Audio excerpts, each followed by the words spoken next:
Ketua Komite Olahraga Nasional KONI, Marsiano Norman memastikan permasalahan dualisme kepengurusan yang terjadi pada 4 cabang olahraga bisa selesai sebelum akhir Desember 2025.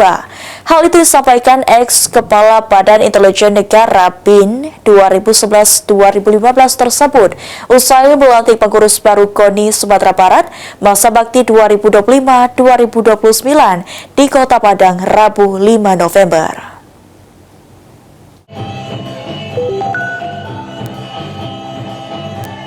Ketua Komite Olahraga Nasional Indonesia KONI, Marsiano Norman, memastikan permasalahan dualisme kepengurusan yang terjadi pada 4 cabang olahraga, yakni tenis meja, anggar, tinju, dan sepak takraw, seperti yang disinggung Menteri Pemuda dan Olahraga Erick Thohir, bisa selesai sebelum akhir Desember 2025. Hal itu disampaikan Marsiano Norman usai pelantikan pengurus baru KONI Sumatera Barat masa bakti 2025-2029 di Kota Padang Rabu 5 November. Marsiano menjelaskan, dualisme kepengurusan pada 4 cabur itu timbul karena adanya pihak-pihak di luar KONI yang memberikan ruang kepada cabang olahraga untuk berdiri di luar tubuh organisasi yang bertanggung jawab atas pembinaan dan pengembangan olahraga prestasi itu. Akhirnya, timbullah konflik yang merugikan para atlet. Mantan Kepala Badan Intelijen Negara periode 2011-2015 itu menyebut jika semua pihak mau merujuk pada aturan dan undang-undang yang berlaku, maka dualisme kepengurusan tersebut tidak akan terjadi.